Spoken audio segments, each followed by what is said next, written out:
Pinaghahandaan na rin ng pamahalaan ang posibleng worst-case scenario ng pagputok ng Mount Canlaon. Patuloy namang minomonitor ang posibilidad ng lahar kung magkakaroon ng pag-ulan sa Negros. Si Patrick De Jesus sa detalye.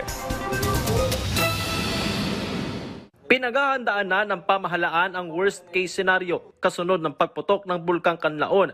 Ito'y oras na itaas ang alerto ng bulkan sa level 4 na kasalukuyang nasa level 3, kung saan mula sa 86,000 ay aabot sa 139,000 individual ang kinakailangang ilikas kapag pinalawig sa 8 hanggang 10 kilometro ang danger zone.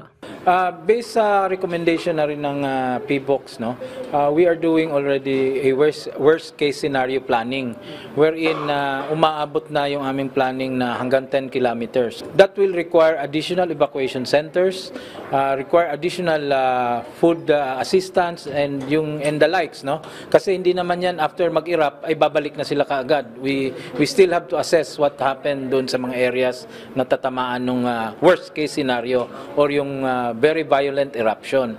Sa ngayon, halos 50% o higit 39,000 individual na ang nailikas na nasa 6-kilometer danger zone.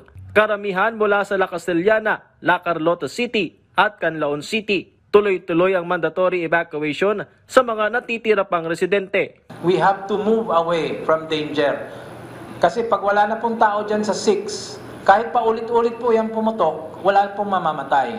Yung ashfall naman po, there are solutions for that. Pero yung pyroclastic materials, yung density, yung PDC na tinatawag, yun po yung delikado. Kaya natin kailangan alisin yung mga tao sa 6 kilometer.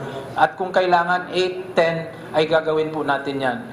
Yan po ang goal natin. Dapat zero casualty. Meron pong warning na binibigay ito.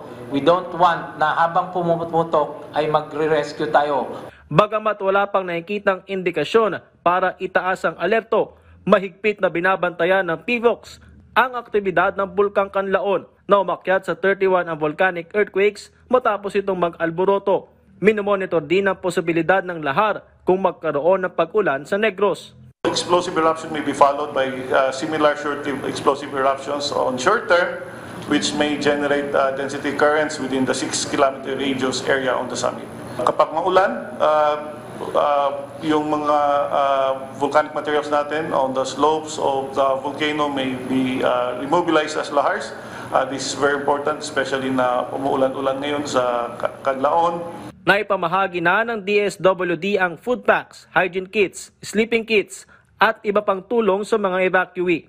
May stockpile din na 87,000 family food packs sa field offices ng DSWD sa Region 6 at 7. Non-stop ang production pa rin ng ating mga family food packs and non-stop delivery also of these family food packs.